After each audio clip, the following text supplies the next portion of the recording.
Hello, Brad. Welcome. Hey, Philip, how are you? I'm great. I'm great. Hope you're too. Yeah, it's a good day. Absolutely. As we planned and we mentioned in the pre-show that today we'll be continuing the conversation about and around the hiring topic overall, something what we went through in our previous episode, but we all know how complex that topic truly is. So today we want to expand upon it. Last time we mentioned several components in terms of misconception, the process, onboarding, goes, no go situations, and similar.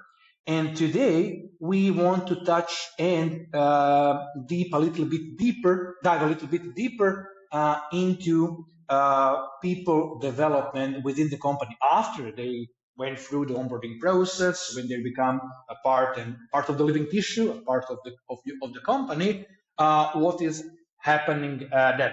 I see definitely, as I mentioned in our previous episode, how challenging after the onboarding phase the educational entire process of adaptation for the individual is often very hard and impactful, and that it is a significant amount of individuals who are actually deciding to leave the company after they're being onboarded in the first quarter Wow. of ongoing activities. So it is very problematic both for the individual switching from one company to another, but also for the company in terms of resources, organization, and the other stuff. So I want to definitely throw the scepter to you so you can share a little bit of your experience with the people development and other respectable components within that topic today.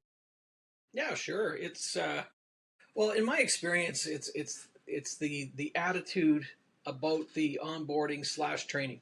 Mm-hmm. When money gets tight or you're panic hiring, training is the first thing to get butchered. You just Yeah. and when I say panic, that's where that really comes from, and you don't realize you just cut your own throat. So, in the franchise world, for an example, where I have a lot of experience, you would have franchisees that would onboard new employees and hurry train them, stick them on a till. They're scared out of their minds, and and wonder why they can't keep staff. And so, this one, I turned the tables and I said, if you were onboarded into that franchise after spending $250,000 or more to get into the franchise, and you were trained that way, how would you feel? Mm-hmm. And all of a Yeah. sudden, the light went on. So I go, you know what you're doing because A, you've been trained very well, and B, you've had a lot of practice. So it's drawing that line to say, remember what it was like when you first started, and you had to make your first sandwich, or you had to make your first smoothie, or whatever, and uh, and it didn't go so well because rarely Mm-hmm. does the first one do that. Yeah. So anyway, so I like to in coaching I always do that. I change it or I put it into a context so I can get the point through. So that would be the one thing as I would say is like training is an investment. They're interacting with those customers, those wallets that are coming into your establishment, and so why wouldn't you want them to be as strong as possible so they can do something silly like keep those customers? So there's now people listening to this might be thinking, well, I think I do a good job, and that's the operative word, Philip, is think. Mm-hmm. They don't know, they think. Yeah. So here's a few things. Um, when when when the result in the business from your employees, when the result doesn't match what you had envisioned in your head, it's usually one of two things. It's training or it's choice. Okay? So when you investigate, and you should always seek to understand, not jump in with judgment because you really don't know. So you should seek to understand. So let's say it's you, Philip, and I say, what happened? And you tell me, and the explanation you give me, I'm realizing, it doesn't sound like you know how to do A, B, C. Got it. So training, that's on me as your supervisor, for an example. So now I know the culprit. I know where to begin. It's me. I gotta do a better job. Now, having said that, if it's a situation of going, what happened, and I forgot to do A, B, C, or you give me a lame excuse, then now I know it's choice, which is unacceptable. You chose to not follow through. You chose to not set yourself up for success as far as like the forgetting part. So I'm going, well, that's on you. That's not me. That's not a training issue. So that's handled in a different way. So I would say to anybody listening to this podcast is that would be your first evaluation of if it's not unfolding the way you had envisioned, follow those out of the gate and just do your analysis. It's worth it because you need to know what the problem is in order to repair it. Because too many times we chase symptoms instead of the core issue. Yeah, absolutely, absolutely. And the one thing I wanted to ask you, simply when we are already there, it's kind of a little bit going aside from the topic, but definitely I'm seeing that quite interesting and definitely see that valuable for the audience. So, when in that specific situation happens that the individual didn't do the work according to the expectations and you understand now it was a choice, how you tackle with that, how you would approach it, because a bunch of department managers, project managers, CEOs are having a massive struggle with very significant thing, and it's a regular stuff, and that is confrontation. Because confrontation is not arguing; it's putting things in the right order, manage expectations, optimize the entire conversation process, and in the end set up the foundation for the future. So how would be the best possible scenario based on your experience to approach it adequately so nobody is feeling hurt, nor emotionally, nor in any other way? Yeah, I hear you. Good luck getting the emotion out of there, but it is the goal. Listen, you're right, and it's a huge problem, and it's a lot of it is self inflicted. I'm sorry to say. Yeah. So this is what I mean. That there's if I had a nickel for every time I've listened to scenarios where the result, let's say somebody's coming in late all the time. Okay, so then I'm listening to this problem, if you will, from my client, and they say, I just can't seem to get Filip here on time. I've told him many times, and I said, I would say to you, you told him many times. Like how many? I do this on purpose because I want you to say it out loud. How many times did you ask him to come to work on time? And let's say it's 5, and that's not unusual. It's 5. I said, why wouldn't we wait until maybe 8 or 9? And they look at me like I have 2 heads. I'm making a point going, if the psyche of the employee, not to say this is conscious. However, you've created the environment where you'll just continue to ask, so they'll continue to go, well, I'll try. And there's the problem. You've not changed anything. You've called it out barely, but there's not really anything behind it. So that's number one, and that's a progressive disciplinary issue. The other problem that I discover is they don't say anything until they get upset. And the reason this happens is because the confrontation that you alluded to. Mm-hmm. They're scared of confrontation. Yeah. They don't want to talk about it because they're afraid of what's about to happen, like as if the earth is going to open up and swallow you whole. So it's not until they get angry, and the anger gives them that confidence, if you will, fake confidence, really. And then they go after the person. Now the person is now blindsided. Yeah. So you're wrong in doing that. You're absolutely wrong. Absolutely. You created this mess, and now you're upset at the employee. Like you're giving them both barrels, and it was you that created this environment. You allowed it to happen, said nothing, and then finally you explode. Yeah. And when you explode, sometimes it gets corrected. But when you treat somebody like that, like through anger and maybe yelling and making them feel, silly, or you embarrass them or what, they owe you nothing. They owe you nothing. That is not a place for success when you're leading people. When you're leading people, I've said it a million times. discipline is not the enemy of enthusiasm. So there's proper ways that you handle these situations. Calling out behavior means you're holding someone accountable. Now, accountability is a buzzword in corporate world. It's a beauty. Everybody's for it. It makes perfect sense until you hold somebody accountable. Now it's not cool because you're holding me accountable. What? Why are you upset with my lates? Philip's always late. You don't talk to Philip. You know what I mean? And they're doing this because Yeah, playing table tennis. Yeah, yeah. They got to deflect. Yeah, they're on the defense, right? So, like I said, you can tell I'm passionate about it because I can talk about it for days. It's listen. The lesson out of that is you're not doing yourself any favors by letting it go and saying nothing. I'm afraid they're going to quit. I'm afraid this. I'm afraid that. Listen, I understand what you're talking about. I've lived through many hiring challenges in my career, many, where people tell me, oh, the staff will walk out if you start implementing that. And I said, really? Well, I told my managers we're going to be very busy then if the staff walks out because I'm not budgeting. And guess what? The two people that would not show up for shifts every once in a while, they just simply wouldn't show up, They quit, and that was it. Everybody bought into what I was selling because why? Because it makes sense. It makes everybody's life easier if you just simply, show up on time, and then let's work as a team. And then the environment got better and what have you. And geez, I didn't really have many problems getting people to work at my location. Yeah. Contrary to what the last guy that I took over for had. And I go, I know why. Because he was afraid of people quitting that projects. So it's like he showed them that he knows you have me over the proverbial barrel, right? Like I'm in trouble, I'm in a weak position. I never let people know I'm in a weak position. Forget it. I always go in there with some confidence.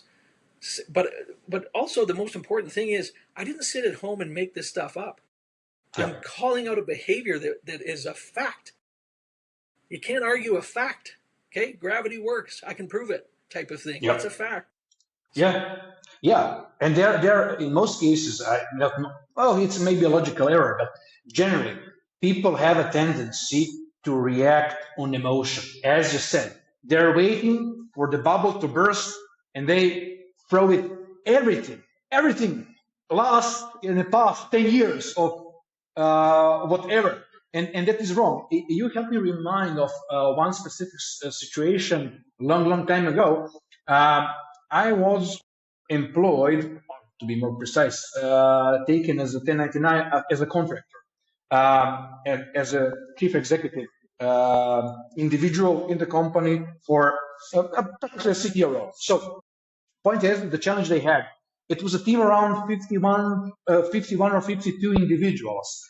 And problem was the documentation and managing overall operational and communication through Asana. So several people were actively putting all the things in Asana because Asana was a primary tool for project management and everything else, but majority of people didn't. And that is something what was in continuity, a massive issue for the probably 2.5 years. And when I entered the company and taken that specific role, I just asked the management to give me 2 weeks to resolve and tackle with the issue. And they asked me, Filip, how do you plan to do something in 2 weeks what we didn't do previously in the past 2.5 years? I said, I just need to have your acceptance, approval, and free reign upon the approach. That's it. And leave it to me. I'll be having adequate amount of control of it, and nothing will be significantly happening. People who are good, performance and everything else, everything will be still the same, just a little bit more organized in that sense. And that's it. So what I did, long story short, I simply invited all the colleagues into the meeting, explained them what is the regular standard operating procedure from that point on, what needs to be done, how, documented it, and said, if something is not being managed within Asana, that means it doesn't exist, and that will be reflecting on your compensation. That's it. meeting closed, so long, farewell, move on. What happened? Less than 2 weeks, entire team was working, delivering, and managing all stuff as planned in Asana, without friction, without yelling, without some mambo jumbo or similar.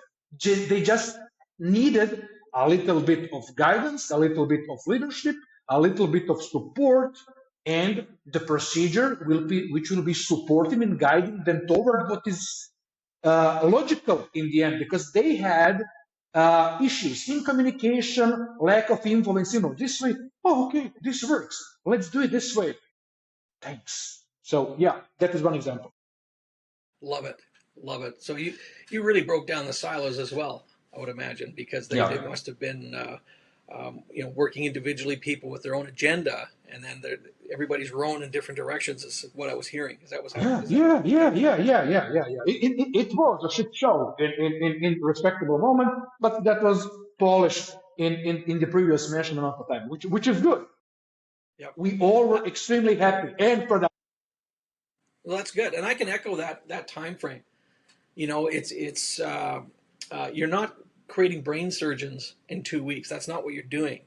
It's isolating like what the problem is, listening to their challenges, getting them to give some input on how it can change and what would work. Like, in other words, what do they need, and then you give it to them. That example I used earlier about the two guys left. That was 2 weeks. It was just like I was observing, and then I'm like, okay, I have a general meeting, and this is how it's going to happen. Because I was talking to people, what are the biggest issues? So you're right, like that timeline. People listening to this might think, God, come on, 2 weeks. This guy's blowing his horn. He's out to lunch. I can say 100%. I've done what you've done, and it's not revolutionary when you really think about it. It's Absolutely very logical. Like you're just being pragmatic. So. Yep. And the other thing, and I just want to say this, it doesn't make us smarter. It's you spoke earlier about the emotion. Somebody's company, it's very personal. And so it's not unusual for them not to see the forest for the trees because they're institutionalized in that. You came in and you weren't married to anything they were doing. Absolutely.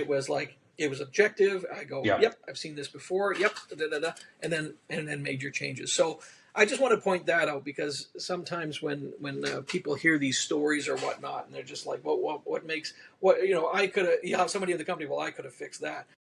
Probably, I'm not going to say you couldn't. In fact, you're probably one of the instruments in making that change. But what was needed was an objective view and a new voice to move it. Like, let's get it going, and that's why we can be successful in these companies for these. We go in for a short time, and then we're back out again. Like coaching somebody, I don't coach them for 20 years. It's the longest I ever coached somebody, I think, was 6 years, 6 straight years. And this person just like they were like I won't get too much into that, but I mean, this was a personal development journey this person was on, and they wanted to keep going, and they were, so that was kind of a side thing. But anyway, the point being is that when you're asking for external help, and that's what you and I are all about, is bringing that experience and then that objectivity into a business. And because we're business owners, we understand the emotional, we understand the respect. You're coming into somebody's home when you think about it. So yeah, it's a fun experience because it's leaving it better than when you found it, and that's quite a shot. I love that. Yeah, and the beauty is also when you're operating, like the previously mentioned example, in the environment, but where all the individuals in the company, no matter they're employees or contractors, they're top performers as individuals. So it is even easier. You give them a frame, you give them the tool and support it, and beautiful things happen. So, like you said, also the one thing I definitely would be happy to leap into, it is definitely connected to the all the stuff we mentioned today here, is the management role, accountability, authority, and that specific tango. In the pre-show, we went through some of the details there, how the colleagues are perceiving the owner, the CEO, the manager overall, if that individual has the authority, but not authority being brought by force on enforcement. No, by leading according to the example. So, a proactive individual who is helpful, supportive, a team player. So, definitely, I would be happy to hear a little bit more things from you around that environment, because that is very significant both for the audience and generally when we are talking about the management and executive roles and their accountability. Yeah, it's position can give you your start. So just by title can give you your start, but if you don't earn it, you'll lose it. So you have micromanagers that are very autocratic, scared for anybody else to make a mistake because they'll be at fault. They're so concerned and overwhelmed with blame and mistakes that nobody likes working for a micromanager. They're exhausting. So I defy anybody to come forward and say I love being talked to like I'm an idiot. I think this is great. So it's how should I say? Well, you know what? For a quick evaluation, when you go into a business, you and I've talked about this before.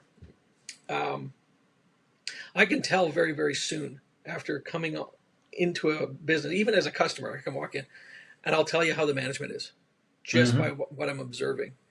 And a good leader, you've got people that are just like they know what they're doing, and it's a good environment. And then the flip side to that, the people are disengaged, they're checked out, or it's dirty. All these kinds of, like I can just tell. There's a laundry list of things I can do that I can tell that. So I always say to a micromanager, as I said, you really have trust issues. Like that's the bottom line. You really have trust issues. So my question for the micromanager is, do you not trust yourself to train well? Like, are you not competent enough to train? And like I said, I'm brutally honest, and very straightforward when I'm dealing with a so-called micromanager, because I need them to understand how destructive they're really being, not only to the business but to themselves. Because Absolutely. micromanaging is exhausting. It is. Because where we get that usually is from solopreneurs.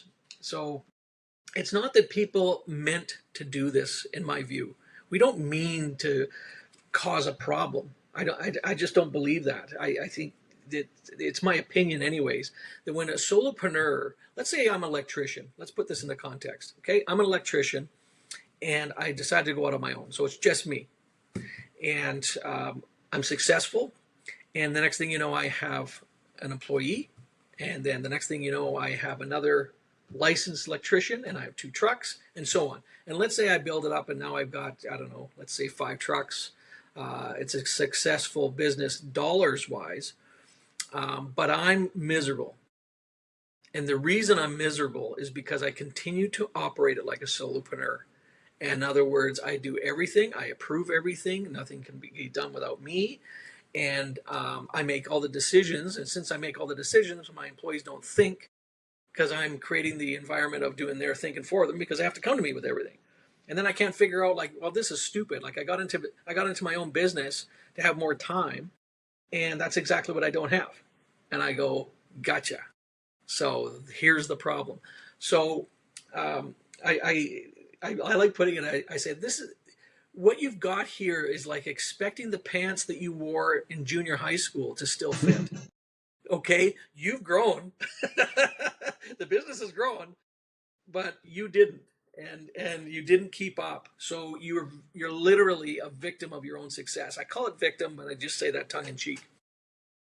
So when a person's in that environment, is just the important thing is just like, let's recognize something, that you are so integral to the business that if anything health wise happens to you, you're done. Your business is bankrupt.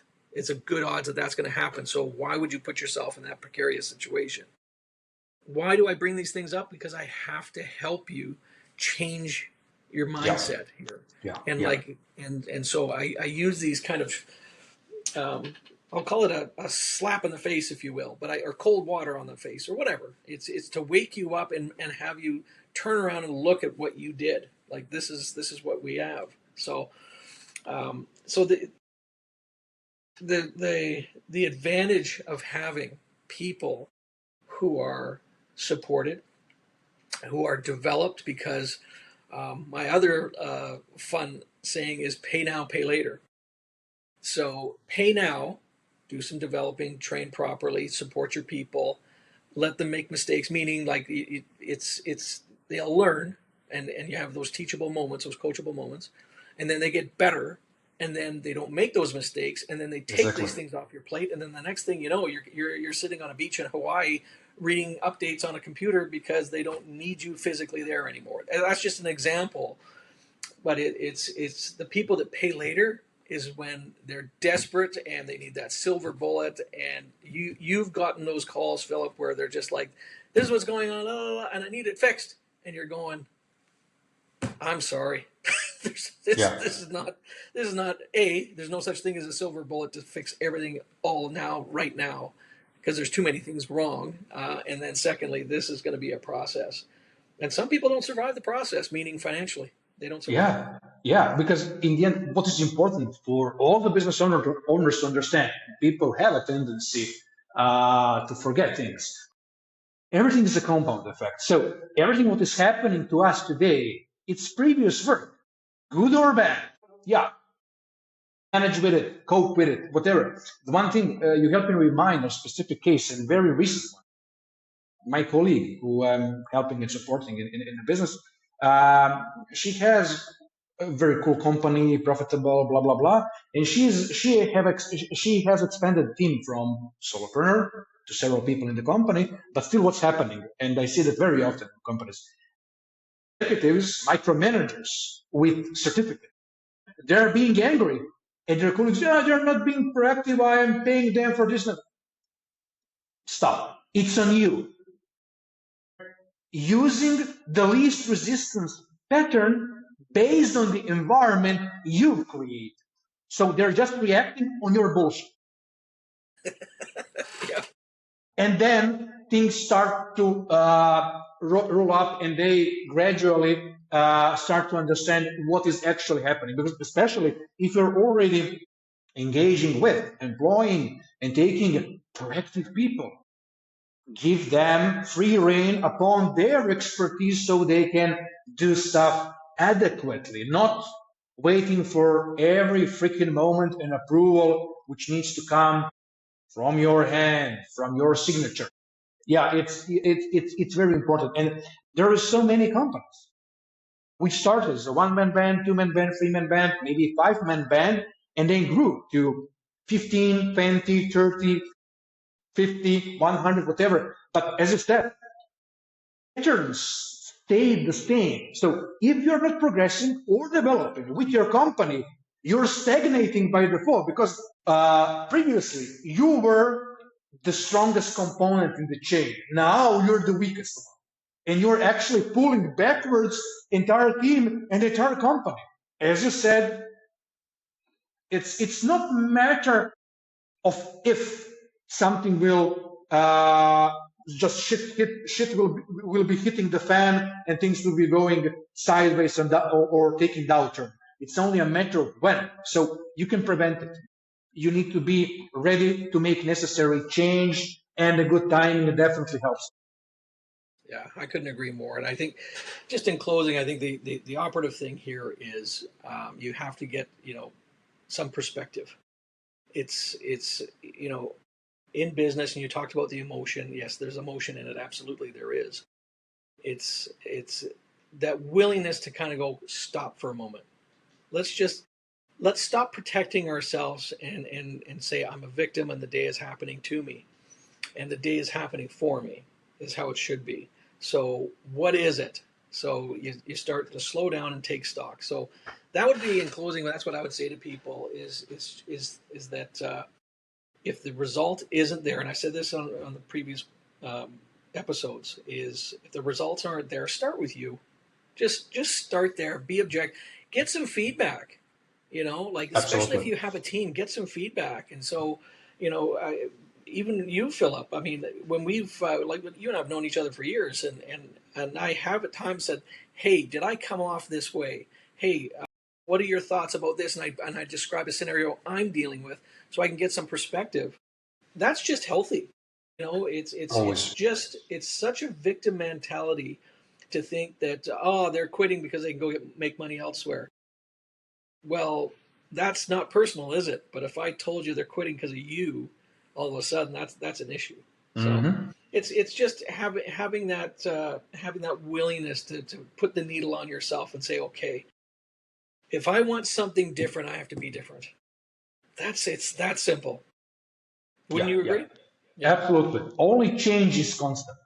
So exactly, and people need to be both aware and ready to make that change. And generally, also one thing before we close the session for today, it is a two-way street in terms of feedback. So in many companies, it's only a formality, but it shouldn't be.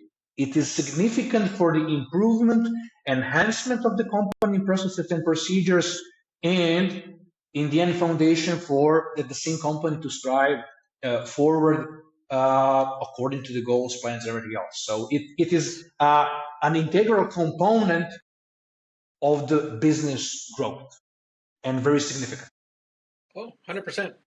Yeah, has to happen. Has to happen. Awesome, awesome. So this was a lovely conversation as always. No, love it. Love it. Yeah, yeah. Brad, it was a true pleasure. See you You as well, soon. Philip. See you next And time. Thank you so thank you much. so much. Bye. Cheers.